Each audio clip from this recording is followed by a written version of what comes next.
Hello दोस्तों, ये vision IAS mains का प्रीवी पर्स से क्वेश्चन है। बहुत ही मज़ेदार क्वेश्चन है। देखिए, मन खुश हो जाएगा आपको इसको देख के। और क्वेश्चन की थोड़ी जानकारी है तो इसको सजा के अच्छे से आप मार्क्स में बटोर सकते हैं। चलिए इस क्वेश्चन को देखते हैं। देखिए, एक ओर जहाँ कुछ व्यक्तियों के लिए प्रीवी पर्स का उन्मूलन ऐतिहासिक आवश्यकता थी, ठीक है, ऐतिहासिक आवश्यकता थी। देखिए पहला क्वेश्चन। उसके बाद इसका दूसरा रूप, वहीं दूसरी ओर अन्य लोगों के लिए यह एक वादे के प्रति विश्वासघात। 1971 में प्रिवी पर्स के उन्मूलन के संदर्भ में परीक्षण करिए। अब देखिए, पहले समझिए कि प्रिवी पर्स होता क्या है। देखिए, प्रिवी पर्स होता है कि 563 रियासतें आसपास थी जिसको सरदार पटेल जी ने एकीकरण कर भारत का एक निर्माण किया और इसीलिए उनको लौह पुरुष या आयरन मैन कहा जाता है। ठीक है, तो अब मान लीजिए आपके पास 100 एकड़ की ज़मीन है जहाँ से अच्छे खासे अनाज आ रहे हैं, आप बैठ के खा रहे हो, आराम से पलंग तोड़ रहे हो, तो और किसी फैसिलिटीज़ की कमी नहीं है, नौकर चाकर लगे हुए हैं, अचानक आपकी ज़मीनें छीन लेंगी। तो अगर आप वास्तविकता को स्वीकारें तो बुरा तो किसी को भी लगेगा भाई। अगर मेरी संपत्ति है और अगर ले ले अचानक, लंबे समय में उसमें हम 100 साल 200 साल से हमारे पूर्वज रहते आए हैं और उसको ले लिया गया, तो सच को स्वीकार करना बड़ी बात होती है। तो उनसे ले लिया गया, ठीक है, उसके बदले में उनको बोला गया कि आपको कुछ राशि प्रदान की जाएगी जिसको प्रीवी पर्स कहा गया। ठीक है, अब एक बार इंग्लिश में पढ़ लेते हैं। तो इसी में है कि जो उनका उन्मूलन एक ऐतिहासिक आवश्यकता थी, कुछ लोग का मानना है, कुछ लोग का कहना है इसका विश्वासघात था। ठीक है, विश्वासघात ऐतिहासिक आवश्यकता कैसे थी? क्योंकि सरकार पर बोझ बढ़ रहा था, भारत पर बोझ बढ़ रहा था, क्योंकि देश के नागरिक तो आप भी हो, सिर्फ सरकार की जिम्मेदारी तो नहीं है देश को चलाने से। सिर्फ सरकार बिठा दिया जाए, कोई जनता ना रहे तो देश चला लेंगे क्या वो? नहीं। दूसरी तरफ है कि जिनसे प्रीवी पर्स छीन लिया गया या समाप्त कर दिया गया, उनके प्रति विश्वासघात था, क्योंकि उनको जबान दिया गया था कि उनको दिया जाएगा पैसा। अब एक बार इंग्लिश में पढ़ लेते हैं। While to some the abolition of the privy purses was a historical necessity to others, it was betrayal of a promise examined in the context of the abolition of privy purses in 1971। देखिए मैंने इसको कैसे शुरुआत किया है। Privi purse एक प्रकार का भुगतान था। यह भुगतान उन देशी रियासतों को दिया जाता था जिन्होंने 1947 या उसके पश्चात भारत विलय के प्रस्ताव पर हस्ताक्षर किया था।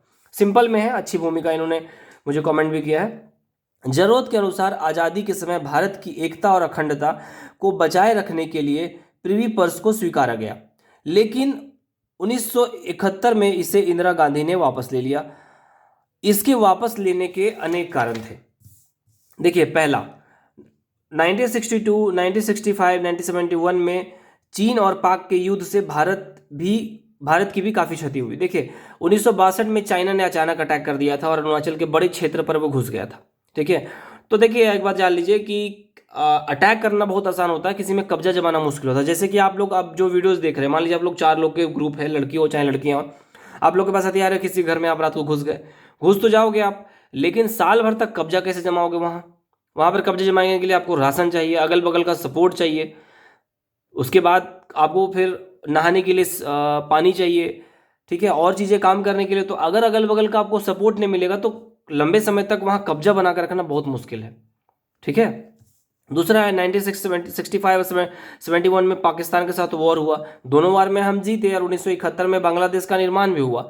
ठीक है, लेकिन अब वॉर में जैसे कि आपके घर में कोई अटैक हुआ तो आप लड़ने तो चले जाओगे, तो उसने वो तलवार लेके आए हैं और आप भी तलवार लेके गए, तो आप हो सकता है उसका सर कलम कर दो, लेकिन ऐसा नहीं है कि उसके द्वारा चलाए गए तलवार से आपको कोई नुकसान नहीं होगा, नुकसान तो आपको भी होगा। ठीक है, अब देखिए 1965 के आसपास देश में खाद्य संकट गुजर रहा था और इसीलिए फिर देश में हरित क्रांति चलाई गई और भारत ने अमेरिका से जब अनाज की मांग की तो जानते हैं जो सुअर को या फिर जानवरों को जो खिलाया जाता उस लेवल का अनाज उसने भेजा था। तो ये वाकई एक अपमान का विषय था। आप किसी को भूखे हैं और बोलिए कि मुझे अनाज चाहिए और उस समय आपको 2 दिन का सड़ा बासी अगर दिया जाए तो वाकई आपको अंदर से बहुत बुरा लगेगा ना, आप कुछ बोल पाएंगे, बस आपको आप यही लगेगा कि मेरा जन्म क्यों हुआ है, उससे अच्छा मैं कुछ कर लेता। तो वही उसमें भारत के प्रधानमंत्री या भारत के देश के बड़े नेताओं को ये बात महसूस हुआ और हरित क्रांति, जय जवान जय किसान का नारा दिया गया और हरित क्रांति लाई गई। ठीक है, राजकोष में बिना मतलब के बोझ बढ़ता जा रहा था। अब मान लीजिए 563 देशी रियासत है, उसमें से अगर 400 को भी प्रीवी पर्स दिया जा रहा है और 1 लाख रुपए के हिसाब से दिया जा रहा है, तो 1 लाख इंटू 400 कर लीजिए, कितना ज़्यादा बढ़ जाएगा अमाउंट। तो ये भारत सरकार पर तो बोझ ही है ना, और इसका पैसा कौन दे रहे थे? आम जनता।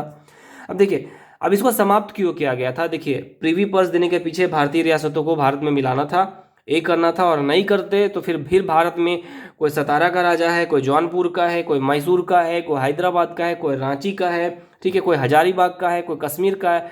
तो अलग अलग छोटे छोटे में राज करके अपने अपने घरों में फूले रहते थे, लेकिन कोई बड़े स्तर पर सोच नहीं होती थी। तो बड़े स्तर पर सोच बहुत जरूरी थी और इसको समाप्त करके अच्छा काम किया गया। ठीक है, अब देखिए, इस प्रकार भारत के नेताओं और जन साधारण के लिए प्रिवी पर्स उन्मूलन एक ऐतिहासिक आवश्यकता थी। आम जनता और नेताओं के लिए एक ऐतिहासिक जरूरत थी। तो देशी रियासतों के लिए देशी रियासतों के लिए एक वादे के प्रति विश्वासघात। हाँ, वादा तो किया गया था, तो विश्वासघात तो शब्द इस्तेमाल होगा।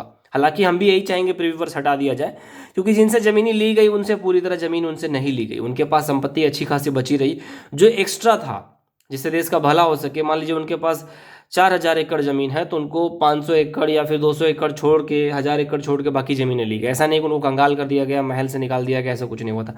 ठीक है, उसके बाद देखिए विश्वासघात था, क्योंकि विलय के वक्त रियासतों को प्रिवी पर्स उन्मूलन के बारे में कुछ भी नहीं बताया गया था। ठीक है, यहाँ पे देखिए आपका प्रयास अच्छा है, 4 नंबर मिला है। ठीक है, अगर इसमें मैप बता देते हम कि कौन कौन से राज्य थे जिनसे प्रीवियस पर्स ले लिया गया, तो 1 नंबर नॉर्मली बढ़ जाता, 5 नंबर आता, और 10 में से 5 नंबर लेके आना अच्छा मार्क्स है दोस्तों, खराब नहीं, अच्छा मार्क्स है। ठीक है, और आई होप यह वीडियो आपको अच्छा लगा होगा। अच्छा लगे तो और लोग जो तैयारी कर रहे हैं उनको शेयर करिए। ठीक है, और आप गाइडेंस या फिर ऑनलाइन क्लासेस चलते हैं यूपीएससी के लिए, बहुत मिनिमम चार्जेस में क्लास लेता हूं मैं, आप ज्वाइन कर सकते हैं। Thank you and best of luck to all of you.